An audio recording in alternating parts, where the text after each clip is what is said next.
నమస్తే అండి, welcome back to Vasanthi in the kitchen. ఈరోజు నేను క్రీమీగా టేస్టీగా ఉండే చికెన్ కుర్మా చూపించబోతున్నానండి. క్రీమీగా ఉండటం వల్ల బ్రేక్ఫాస్ట్ అన్నిటిలోకి అద్దరిపోతుంది. నాకైతే దోశ, నాన్స్, చపాతీ, పుల్కలోకి చాలా ఇష్టం. అన్నంలో అయితే మరీను. ఈ వీడియో నచ్చితే లైక్ చేయండి. ఇప్పుడు ఒక మిక్సీ జార్లో 2 మీడియం సైజ్ ఆనియన్ పీసెస్ వేసుకోవాలి. అదే మిక్సీ జార్లో కొన్ని అల్లం ముక్కలు, చిన్నులపాయ ముక్కలు వేసుకోవాలి. జింజర్ గార్లిక్ పీసెస్ అన్నమాట. వీటిని వాటర్ హెల్ప్తో మంచిగా గ్రైండ్ చేసుకోవాలి. ఈ పేస్ట్ని ఒక బౌల్లో తీసుకొని పక్కన పెట్టుకున్నాను. మీరు ఈ వీడియో స్కిప్ చేయకుండా చూడండి. ఏమైతే నేను వేస్తున్న నా మసాలాలు చాలా ఇంపార్టెంట్ అండి. తర్వాత 2 టమాటోస్ని పేస్ట్ చేసి పెట్టుకున్నాను.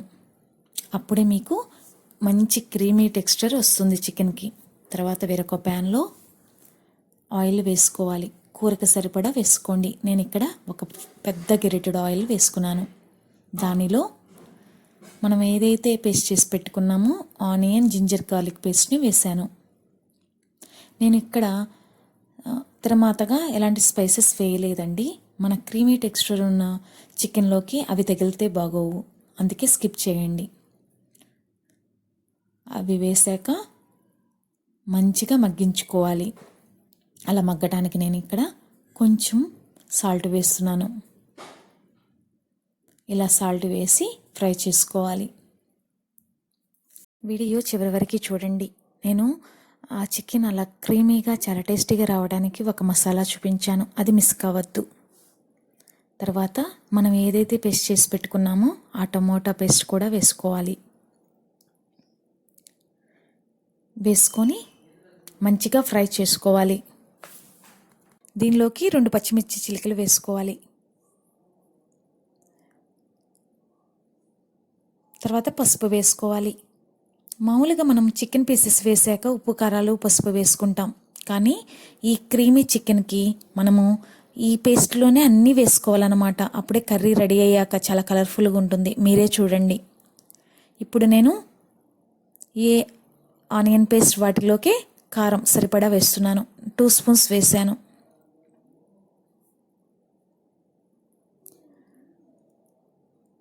సాల్ట్ సరిపోను వేయాలి. ఇప్పుడు మంచిగా ఫ్రై చేసుకోవాలి. అవి ఫ్రై చేసుకున్నాక ఇప్పుడు 3/4 కిలో చికెన్ వేసుకున్నాను. మీరు ఎంత క్వాంటిటీ వాడతారో మీ ఇష్టం. ఇలా మీరు ఒకసారి చూడండి. చికెన్ పీసెస్ వేసాక ఉప్పు, కారాలు కాకుండా ఇలా నాలాగా ఆ గ్రేవీలోనే వేసి చూడండి. ఇలా వేయటం వల్ల కర్రీ అంతా రెడీ అయ్యాక చాలా కలర్ఫుల్గా ఉంటుందండి. చాలా రెడ్గా చాలా బాగుంటుంది. గ్రేవీ కూడా చాలా టేస్ట్ వస్తుంది.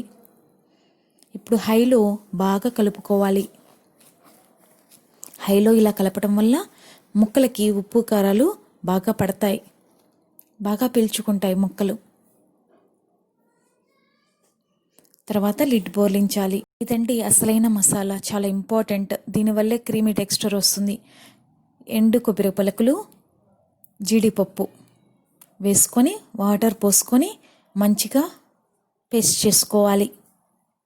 ఇదే మెయిన్ ఇంగ్రీడియంట్, స్పెషల్ మసాలా అన్నమాట. ఇది పక్కన పెట్టుకున్నాక ఇప్పుడు మనం లిడ్ ఓపెన్ చేసి చూస్తే చక్కగా వాటర్ పైకి వచ్చాయి చికెన్లో. ఇప్పుడు మరొకసారి కలుపుకొని, ఇదంతా హైలోనే జరుగుతుందండి. అప్పుడు మాత్రమే ముక్కల్లోంచి వాటర్ బయటకు వస్తాయి అన్నమాట.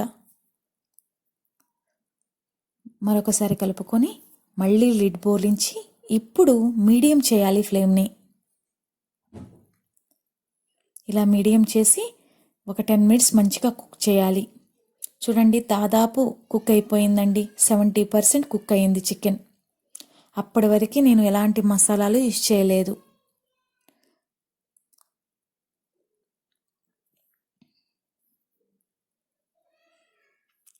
ఓన్లీ అల్లం వెల్లుల్లి పేస్ట్ వేసాను అంతే. ఇప్పుడు మనం ఏమైతే మన సీక్రెట్ ఇంగ్రీడియంట్ ఉంది కదా, కొబ్బరి ముక్కలు, జీడిపప్పు, ఆ పేస్ట్ని వేయాలి. ఆ జార్లో మిగిలిపోయిన పేస్ట్ను కూడా వాటర్ పోసి వేస్తున్నాను.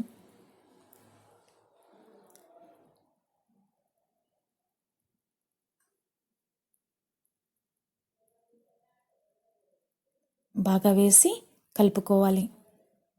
చూడండి నేను ఇక్కడ ఎలా కలుపుతానో, అలా గ్యాప్ ఇస్తూ మనము దానికి కర్రీకి గ్యాప్ ఇస్తున్నట్లుగా కలుపుకోవాలండి.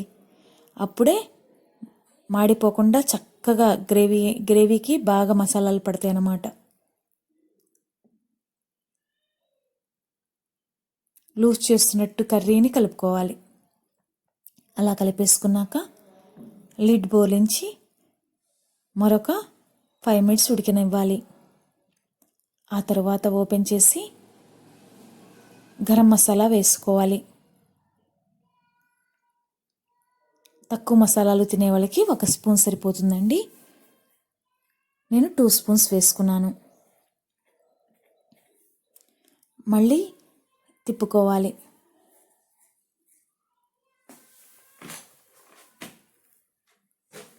బాగా కలుపుకున్నాక ఈ స్టేజ్లో మీకు కావాలంటే ఎంత గ్రేవీ కావాలో అన్ని వాటర్ పోసుకోవచ్చు. నాకు చిక్కటి క్రీమీ టెక్స్చర్ కావాలి కాబట్టి 1 గ్లాసుడ్ వాటర్ పోసుకున్నాను.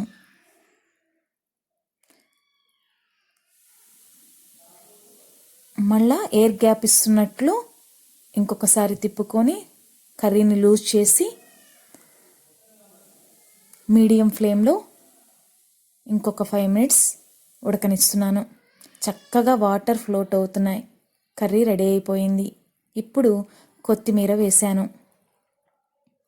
కొత్తిమీరలో వాటర్ ఉంటే స్మెల్ వస్తుంది కాబట్టి కర్రీకి మళ్ళీ సిమ్ చేసి ఒక 2 minutes ఉడకనిచ్చుకోవాలి. అలా ఉడికాక చూడండి ఎంత క్రీమీగా ఉందో. మనము ఒక మంచి మసాలా వాడాము కదా, జీడిపప్పు కొబ్బరి ముక్కలతో. దానివల్ల మనం ఉప్పు కారాలు పసుపులు గ్రేవీలో వేసాము కదా, దానివల్ల కలర్ఫుల్గా చాలా వెరైటీగా చాలా చాలా టేస్టీగా ఉంటుంది. కంపల్సరీ మీరు ట్రై చేయండి. ఇంట్లో అందరూ ఇష్టపడతారు. ఈ వీడియో నచ్చితే లైక్ చేయడం మర్చిపోకండి. దీన్ని ఒక సర్వింగ్ బౌల్లోకి తీసుకోవాలి.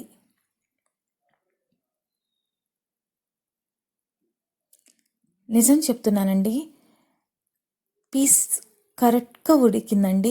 చాలా ఉప్పు కారాలు ఆ జీడిపప్పు రుచి అన్ని పీస్కి పట్టి అద్భుతంగా ఉన్నాయి. నేను దీన్ని దోశలోకి ట్రై చేస్తాను. నాకు దోశలోకి చాలా ఇష్టం. ఇలా వడ్డించుకొని దోశతో పాటు ఆనియన్ మంచింగ్తో అద్దరిపోతుందండి టేస్ట్. కంపల్సరీ మీరు ఇంట్లో చేసి పెట్టండి. పిల్లలు పెద్దలు ఎంతో ఇష్టంగా తింటారు. ట్రస్ట్ మీ, రుచి అద్భుతంగా ఉంది. కంపల్సరీ ట్రై చేయండి. ఈ వీడియో నచ్చితే లైక్ చేయండి, షేర్ చేయండి, సబ్స్క్రైబ్ చేయండి. Thank you for watching this video.